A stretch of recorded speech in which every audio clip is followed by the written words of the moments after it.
In August 2025, the men's and women's British Artistic Gymnastics World Championship trials took place at the Lilleshall National Sports Centre.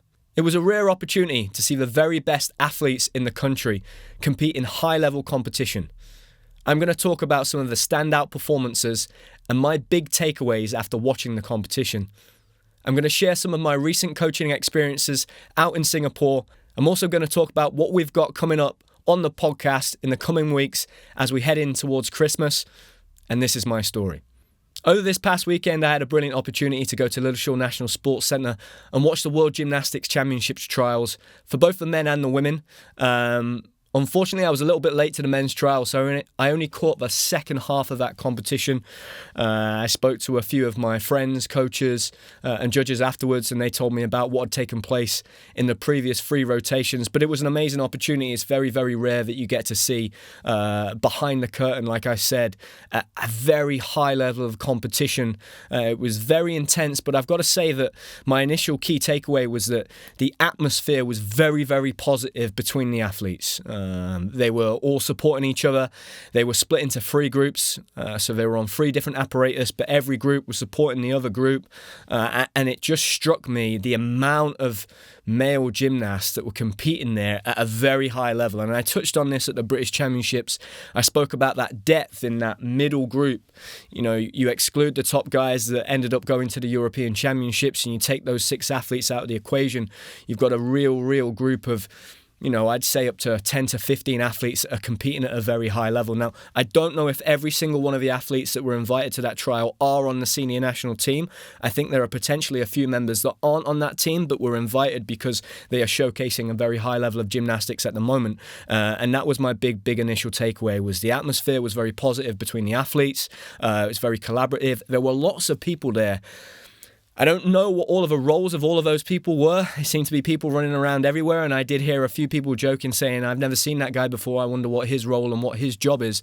But it seemed like there was a very big support team that extended past the initial coaching team in the national setup. Lots of people there, a lot of people watching at Lilleshall National Sports Centre. There's there's a seating area up in a stand, and then there's a viewing balcony, and there was lots of people spread out, lots of familiar faces, coaches, people that have been members of the support team there in the past and also presently. I actually sat next to 2 of the drug testers. One of the guys shook my hand, and he just kind of asked about my life. We had a good catch up. I've not seen him in probably 10 years, and he asked me what I was doing, asked all about my life, so that was pretty cool. And they were actually sat there with their clipboards deciding which athletes they were going to pick to drug test. I asked what's changed in drug testing, and he said, not much, mate. Still just trying to catch people.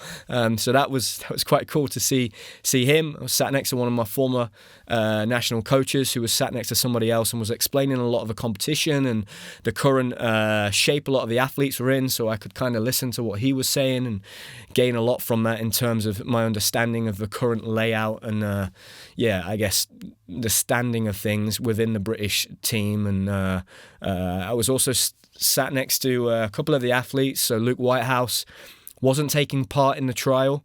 Neither was Harry Hepworth or Jake Jarman.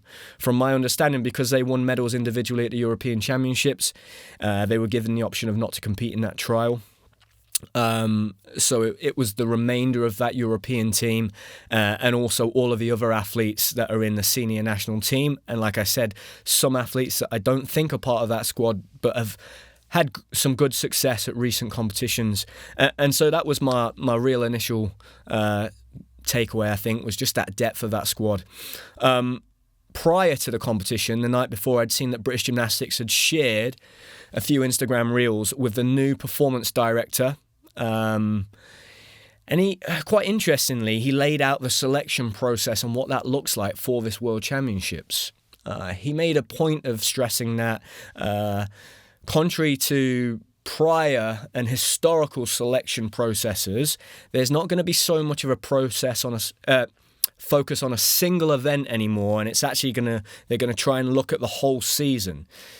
There's also an emphasis, from what I understand, on the start values a little bit more than in the past. I think in the past they've set pretty high expectations in terms of the difficulty scores.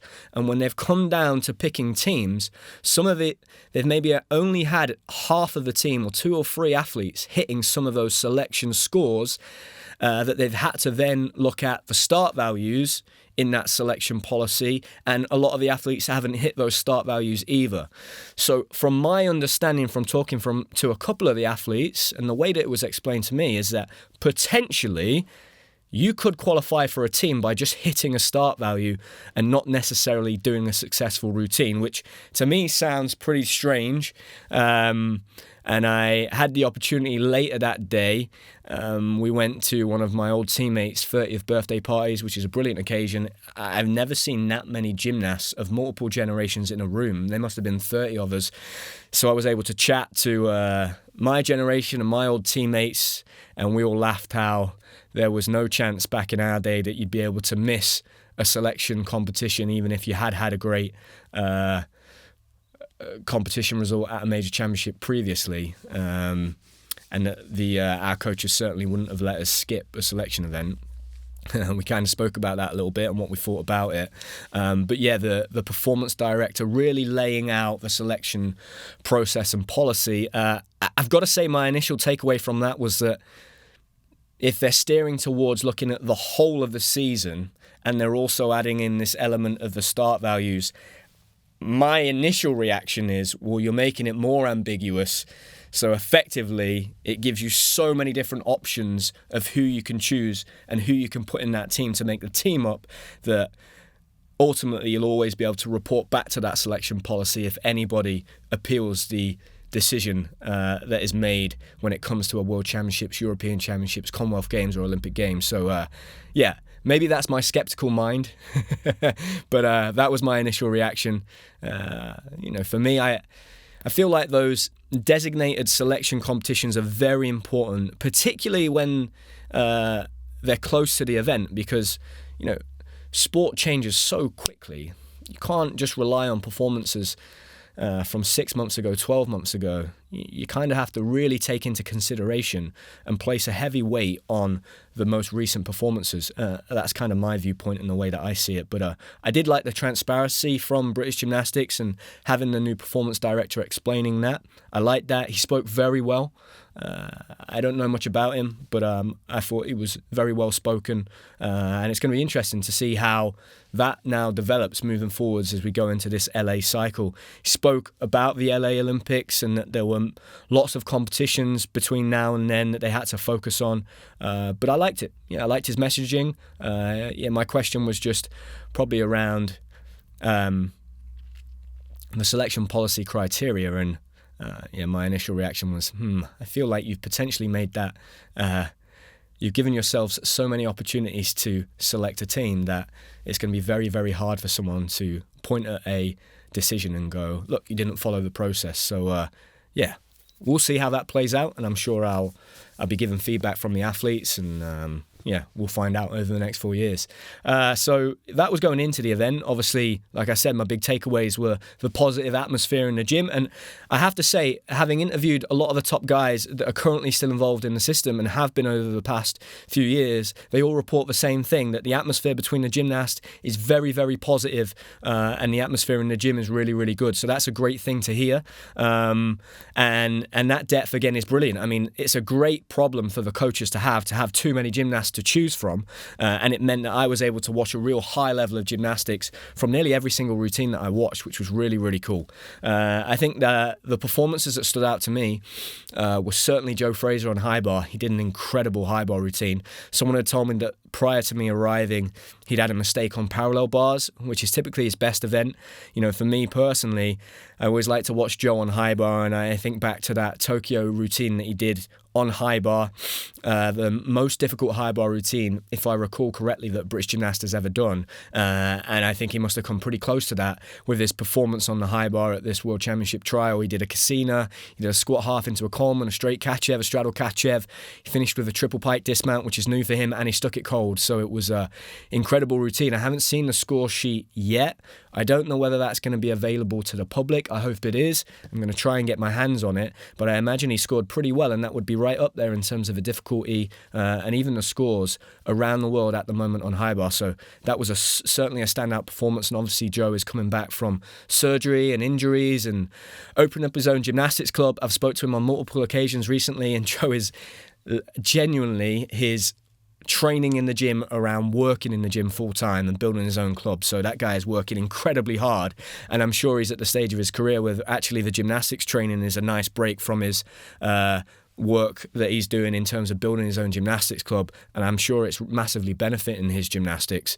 Brilliant to see that routine from Joe. And then the next performance that really stood out was Alex Cash from Nottingham. Obviously brilliant to see somebody from Nottingham performing so well. Alex really is built like that new typical pommel horse worker. They're a bit taller, pretty slender, slight, light body frames, long arms, big wingspan. Very good at those skills, the sewn elements on one arm, connecting them to flops, triple Russian on one handle, any of those skills where they're pushing up on the pommel. He's very well suited to that type of routine, and that type of routine seems to be the direction that we're going in. And right now, I would say, and I would argue that pommel horse is probably the most competitive apparatus in the world, and Alex did an incredible routine. I actually uploaded that routine to my Instagram story the other day. He scored 14.6 off a 5.8 start value, which I think is pretty competitive, is right up there. He's going to be competing at the Paris World Cup next weekend, so it'll be interesting to see how that routine performs against some of the best gymnasts in the world. The Paris World Cup is always one of the most strongly contested World Cups. I think it's the best venue of all of those World Cups. The crowd is very knowledgeable and well educated on gymnastics. It's normally full. The arena seats up to 12,000 people, so in terms of getting in front of massive crowds and large crowds in preparation for a major championships, that's about as good as you can get. So it's going to be a massive opportunity for Alex. But I was also told that Alex did a great parallel bars routine as well. So he backed up his pommel performance with another good performance on the parallel bars. And then outside of that, Alex Nishkovanou from South Essex, saw a great parallel bars routine from him.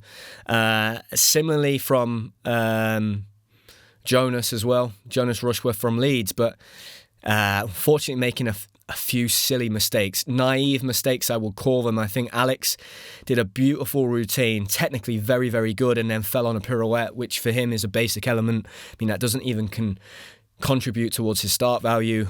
Similarly for Jonas, sat down on his tip out, and I saw a couple of athletes do that.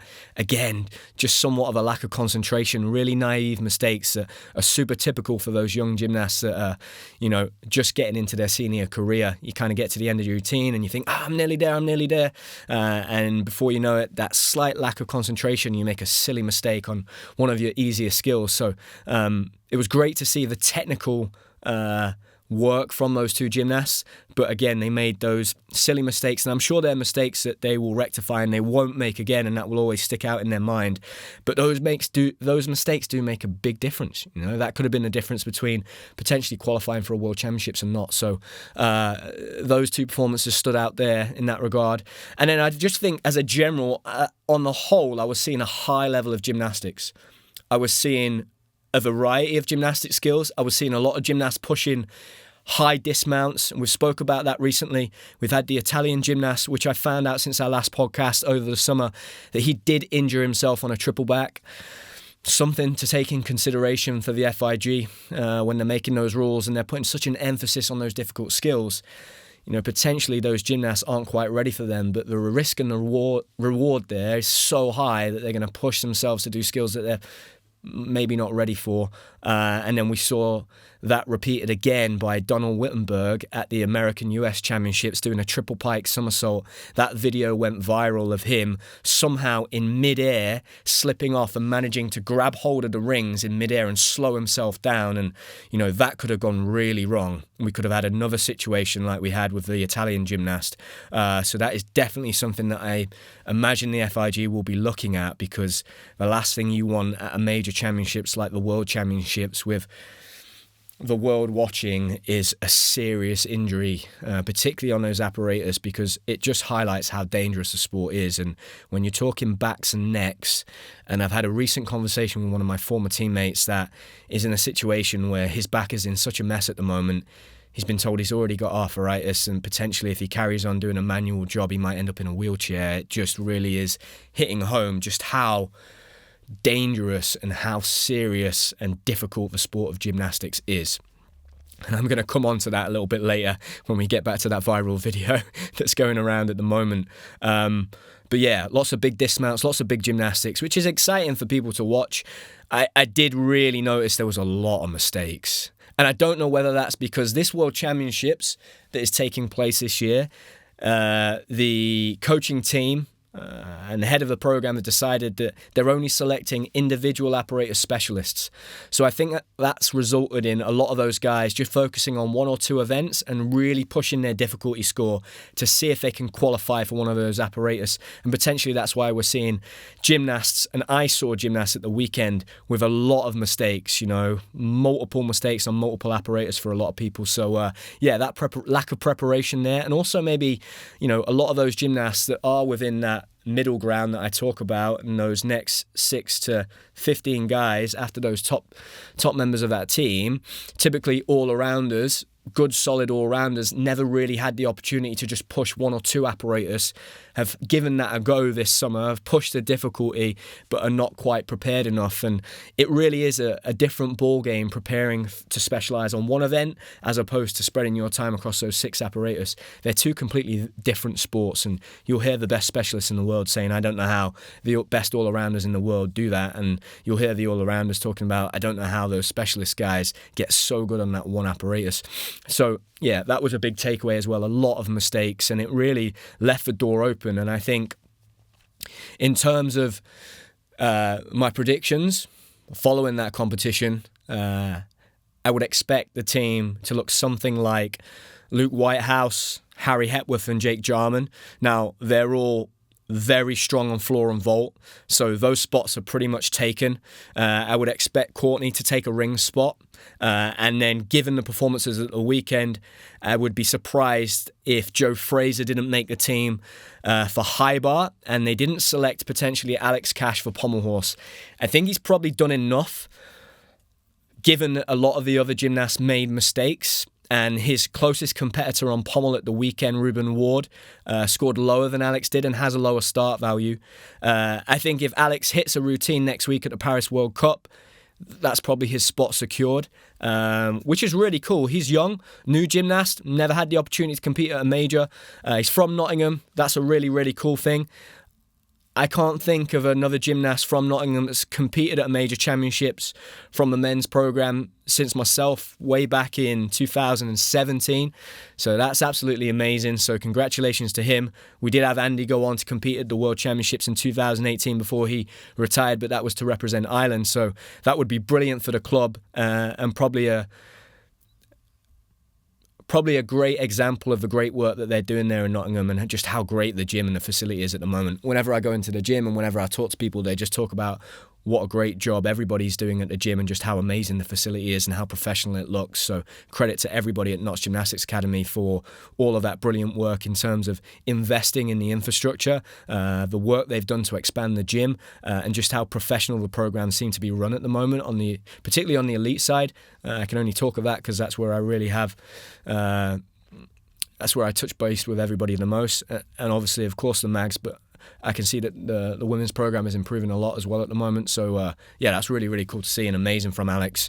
And so there, I guess, are my big takeaways in terms of the technical stuff. And then leaving the competition and the trial, and then heading towards Manchester for it was Courtney Tulloch's 30th birthday that I was invited to, which was brilliant. I stopped at the services, and on the way out I saw effectively the technical director and the head of the men's gymnastics program. And he said, "Hi Sam, what did you think to the competition?" And I said, it was really impressive seeing that level of gymnastics. I think my big takeaway was just the depth, just how many guys there were competing. That surprised me, and my concern there would be, what happens to all of those guys? Because they're not all going to make it onto the World Championship team, the European Championship team next year, the Commonwealth team in the summer, and then up to LA.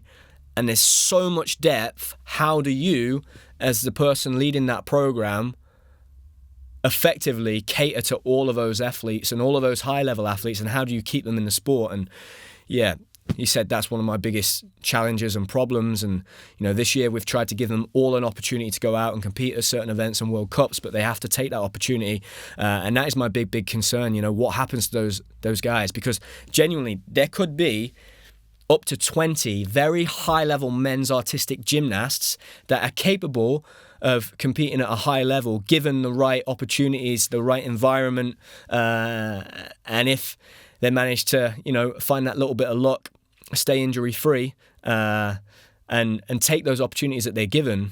However, the reality is, at an Olympic Games in 4 years' time, there are only 5 men on that team. So what do you do? How do you look after them all and keep them all happy? I don't think that you do ultimately, but I don't know what happens to that guys that don't make the cut. And that is a big problem that you've got to solve. Now, my initial reaction is, right now in the sport of gymnastics, wherever you go, everybody is crying out for coaches. And they're telling me that there's a real skills gap there, and there's a void, and we need to fill that with young coaches. And it's very difficult to hire coaches at the moment because not many people are willing to sacrifice leaving home, moving to a new city, and they're unable to support paying rent, a mortgage, uprooting and moving somewhere else on a typical gymnastics wage for somebody starting out. So my suggestion was, that big group of gymnasts, can there be some incentives put in place to plan for the future, for when a lot of those guys potentially leave the squad, leave the sport, are taken off the team, to give them an avenue into coaching? Could their coaching qualifications be funded and paid for? Could there be some kind of financial incentives for them to start on a coaching development pathway? Because that would solve 2 problems at once.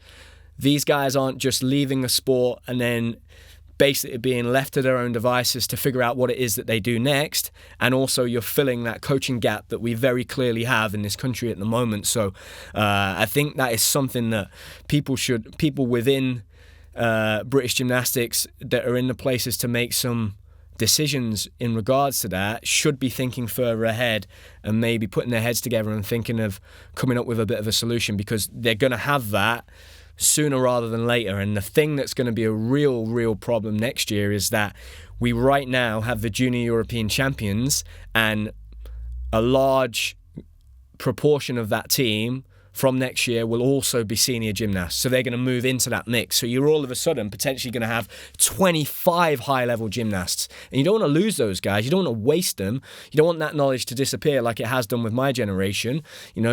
Very few of my generation are giving back to the sport of gymnastics, and they've left and they're in completely different fields, and you don't want to make that same mistake again. So yeah, that was my big takeaway when I spoke to him. And I also said, look, you've got athletes that are getting towards the end of their career, in their 30s, potentially been earning money through the UK sport lottery system with their APA funding since they were teenagers. How many of those athletes have a pension or have had any financial education or advice throughout that career that they've had in the time that they've been on that pathway? I think the answer is probably 0. And for me, I think, having chatted to my teammates later on that evening, we all started at 30 years of age from scratch, when a lot of our peers and friends had maybe been paying into a work-based pension since they were 18. And that's a big concern for me. And that seems crazy that these guys don't have a pension, not provided with one, or at least aren't getting any financial education or advice when they do initially come on to the APA funding program and set up. And sometimes that's at the age of 14, 15, 16. I spoke to my former teammate, Christian, that now works with the Premier League, and he says it's a very tricky, complicated thing, because you really can't give financial advice directly to athletes. You can just point them in the right direction, and you can give them the ammunition and the right questions that they should be asking to a financial advisor. But you have to be very careful about giving them straight up financial advice, and that makes a lot of sense. But I said, well, there's no reason why when those athletes get onto the team at the age of, some of these athletes coming onto the GB team are under the age of 10, from what I understand, and the lowest age groups of the squad, all the way up until they turn 18. The parents are their legal guardians. There's no reason why you can't be educating the parents on the types of questions they should be asking to a financial advisor, and potentially providing those financial advisors and putting them at least in the right direction. So there's loads there to take away that I think would be massively valuable for the current generation and their parents, and also their coaches and the whole setup.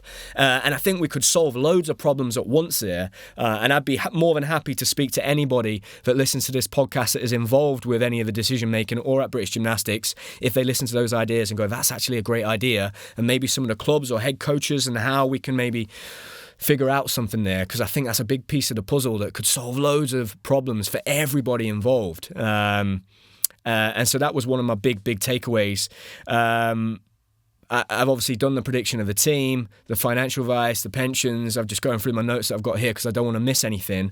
But my big thing was, it's a great problem for you to have as the head of the program. You've got so many guys to choose from. The level of gymnastics is very high. It must be very, very exciting. And what a great position to be in. That was my big takeaways and what I shared with him. And I think heading into next year, he did explain, I want as many athletes involved as possible with the Commonwealth Games. And I think next year is a massive year. The European Championships and the Commonwealth Games take place in very close proximity, so separate teams are going to go to those events. That gives that big group of athletes who are spread across the different home nations a real opportunity to get the chance to compete at a major championships. And for some of them, it might end up being their biggest opportunity to compete at a global event. So it's massive. And my advice to those athletes at the start of next year is to get the strategy right. What you don't want to happen is that you're stuck between two minds of going for the Euros team and the Commonwealth's team, and then you end up competing at none of those major events. So really have a clear strategy with your coach, also with the head national coaches. Have a good idea of their expectations of your performances next year and where they see you helping those teams, and whether it's for the European team or for the Commonwealth team. But make sure you're not one of those athletes that ends up spreading their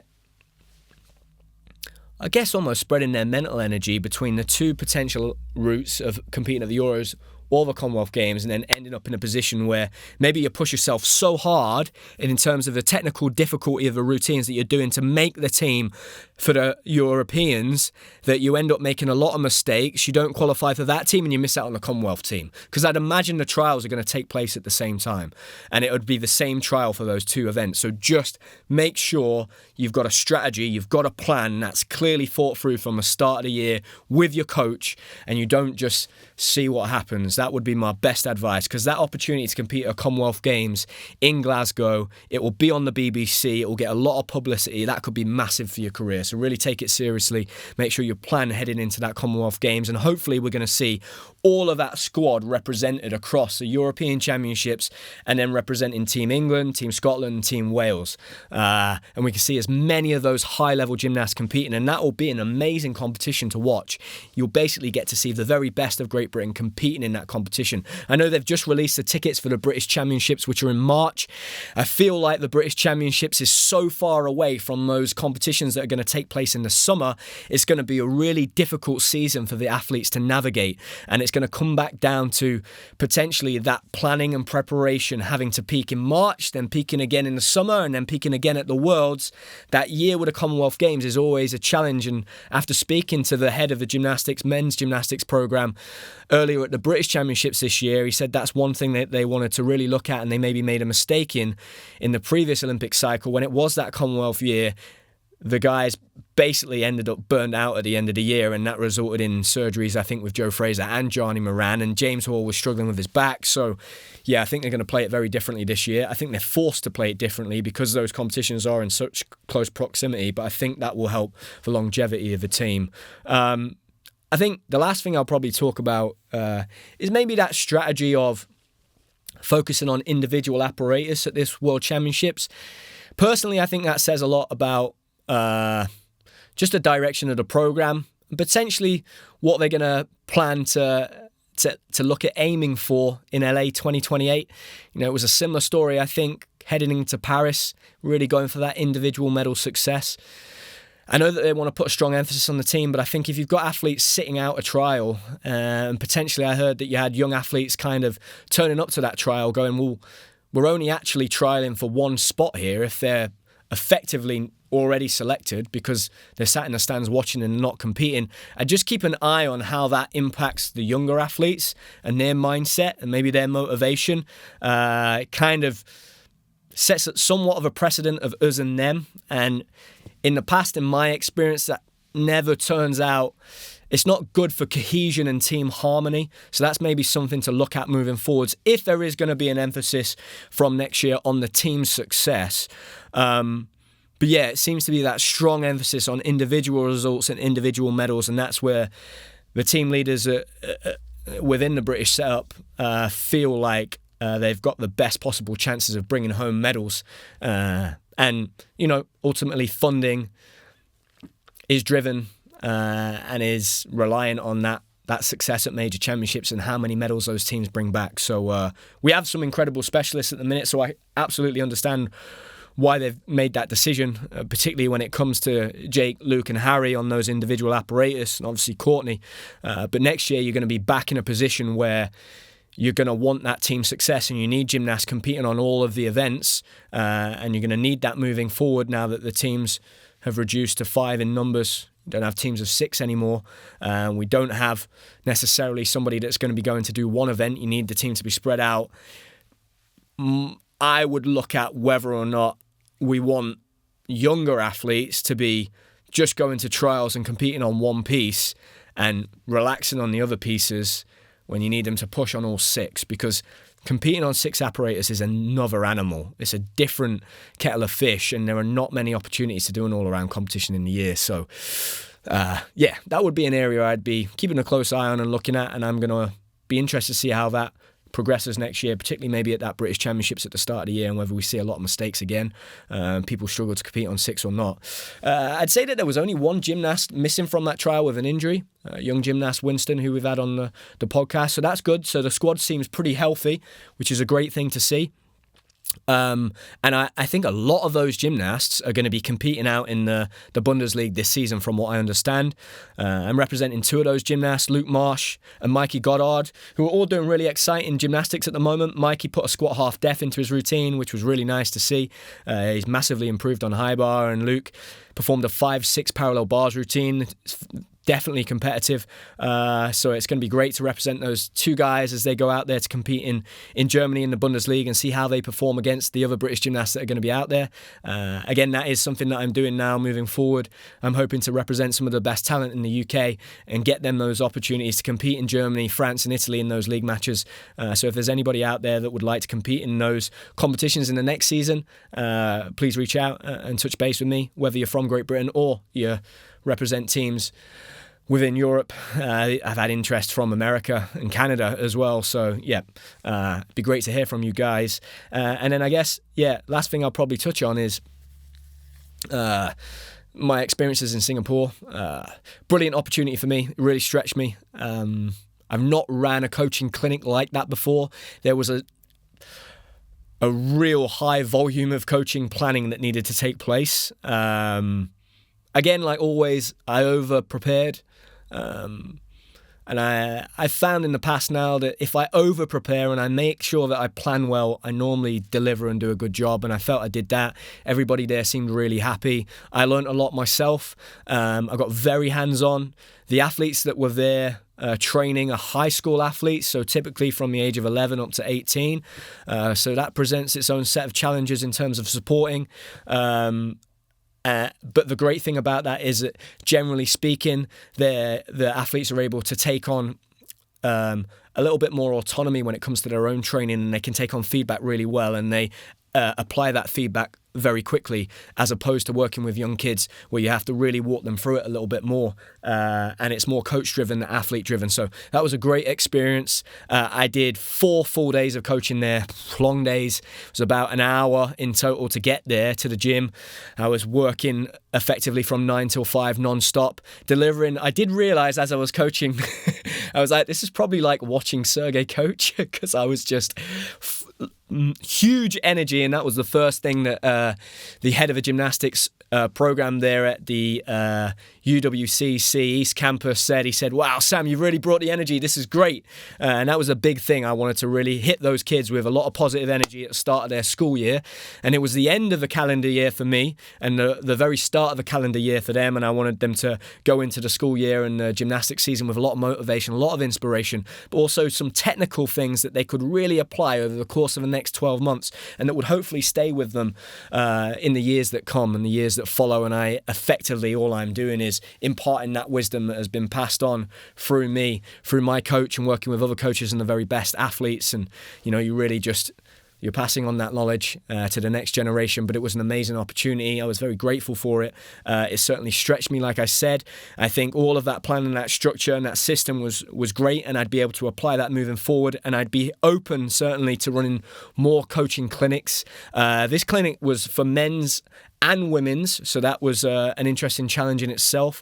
I always enjoy working in women's gymnastics. I really enjoyed that in my time at Nottingham when I spent those 8 months there.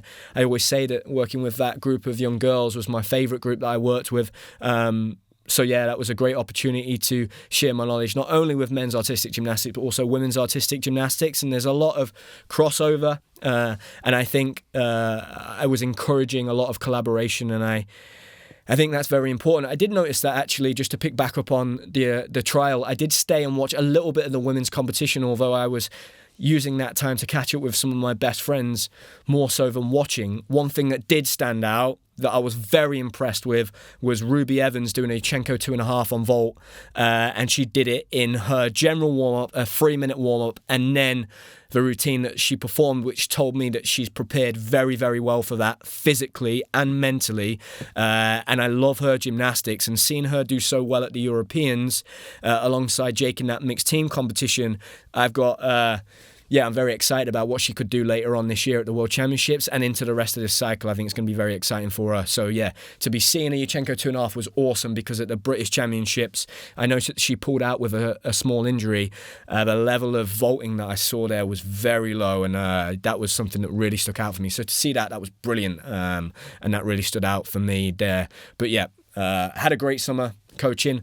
Took a nice rest the last 2 weeks of August, which I really needed. Felt like I was absolutely burnt out, but I'm full of motivation again. I think we've got some exciting episodes coming up. Obviously, the World Championships time is going to be brilliant, so we're going to make sure that we've got a lot of topical episodes around that with guests. Leading into it, we're going to speak to Kensley from Neutral Deductions and just catch up with what's going on over in the US and the US men's gymnastics team. They've just had their US Championships and their World's Trials. A few surprises in the team selection there, so I'm going to chat to Kensley about that. It'd be great to touch base maybe with Catherine about the Japanese team and the Chinese team and what's going to happen. In fact, I had a message today from somebody based in America that said, "Sam, if you ever want to get any Chinese guests on the podcast, please let me know. I speak perfect Mandarin. I could translate those episodes." And I know that Li Xiaopeng, who is one of the most amazing gymnasts ever, and certainly was somewhat of an inspiration for me, and a lot of athletes that we've had on the podcast have spoken of him being their gymnastics idol, speaks good English, and he's an absolute legend. So I think I styled my hair off him when I was a young kid as well, like super spiky, just that phase when people would spike their hair up like that. Li Xiaopeng used to have that hairstyle, so that would be incredible to speak to a Chinese gymnast. And actually, going out to Singapore, I was struck by how many people out there listen to my podcast and were advising me to open ourselves up to the gymnastics community out there in Asia, whether it's Korea, Japan, or China. And I said, look, it's something I've had in my mind. It's that language barrier that maybe has been somewhat of an obstacle in the past, but I think we could get around that, and I think that'd be super, super cool to do that. So there's obviously the appetite for it out there in Asia, and that would be brilliant. So that was very exciting. They all said get Carlos Yulo on, speaks English, represents the Philippines, obviously is a big name. I did say, look, we were very close to getting Carlos in the studio, but it just didn't materialize over a year ago, that was now. But yeah, in the future, I'd love to do that. That'd be a great episode. So lots of exciting things to come. We've just hit 130, gone over 2.5 years, but some great guests. We've got Dominic Cunningham coming on in the next few weeks. That's an episode I've always wanted to do. Dom was an incredible gymnast. Amazing spatial awareness, did some incredibly unique gymnastics, and is now representing Ireland. He's in his 30s, so he's doing it for the older generation. The party that we had at Courtney's for his 30th was incredible. It was great to catch up with all my old teammates. I'm going to get some of those guys back on, hopefully. I know Joe at the moment, Joe Fraser's super busy, but is keen to come back on. Dan Keaton's want to talk about what he's going through at the moment physically, and also the knock-on effects of gymnastics as you move on through your life, and the reality of that and what that potentially looks like, because I know we all struggle with physically the demands of the sport and the impact that had on us throughout our younger years, and how that impacts our lives today. And it's all at varying different degrees, but it certainly does have an impact, and that's something I want to touch on. And I think lastly, just to finish off, I'm just about to start the brand new school year. In the last academic year, I visited 40 schools, which is amazing for me. That was my target. I managed to visit my 40th school just last week, and do a summer camp, a workshop. So it's an amazing achievement. It's something I'm very proud of, because I started from scratch on my own. I had to figure this thing out by myself. And along the way, I've met some people that have given me lots of support. But it's something that I really feel brings great value to that next generation, and is just a net positive. And this year is no different. I want to visit more schools. I want to deliver gymnastics events, whether it be school assemblies, gymnastics coaching, mentoring sessions, gymnastics club opportunities, and also workshops in the holidays. So if you are somebody that works at a school, you know a teacher, particularly a PE lead or a head teacher, because they're the people that can make the decisions on this and allocate some of their sports premium budget to getting an athlete like me in, please reach out. The best place to reach me is at Sam Oldham Gymnastics at gmail.com. That is the best place to get to me. So Sam Oldham Gymnastics at gmail.com for any interest when it comes to school events. You can also go through great athletes. You can follow the link that is it will be in the description of this episode when it's released on YouTube, and also in my bio on my Instagram page, and you can book athlete events through great athletes there, and that's a great thing for the school because it doesn't cost the school a penny, so that's also a great opportunity for them. But I'm just excited to get stuck into things again, and also do a lot of work. Me and Sam have been doing a lot of work for other people this first 6 months, which has been amazing, and I'm hoping that we can spend a bit more time doing our own work, really getting into the cool creative side of things and putting more of an emphasis on that. And me personally, if I'm honest, I probably didn't quite get the balance right as I headed into the summer, and from May, June and July I was pretty burnt out and mentally spent, and I really needed that rest and that reset, and I'm going to try and just get a better balance of things and make sure that I'm a little bit more organised and allocate my time a little bit more efficiently moving forwards. I'm sure that's something that many people struggle with and can relate to, but yeah, it's been a great summer. I'm excited to get back into the winter. Autumn and winter for me when I was an athlete was always my favourite period, because it got cold and you just, there was no distractions on the outside. The sunshine had gone away and you could just get really into training. And over that winter period was when I did the bulk of my training ready for the next season. So it's a great time, I think, to be listening to the podcast and to be listening to these athletes and their stories and their experiences, and using that as motivation as the nights do get darker and they draw in, and the training gets tougher and it gets a little bit harder to get yourself out of bed. Hopefully the podcast can be a source of inspiration for you. So thank you to everybody that continues to listen. Please make sure that you're subscribing on YouTube, on Apple and on Spotify. You can also get the podcast on multiple other platforms, but they're the main places that you can listen and watch the podcast. And keep an eye out for YouTube, because we're going to be releasing more visual content on that specifically for it. And that's going to become a place where you can solely watch the podcast. And if you want to listen to the podcast while you're driving to the gym, or you're going to work, or you've got a long car journey, or just as a bit of motivation, Spotify and Apple are going to be the best places to listen to the podcast. So make sure you're subscribing to those episodes and leave us some feedback, because it really helps and I take it on board. So thank you, everybody. Take care. I'll see you in the next one.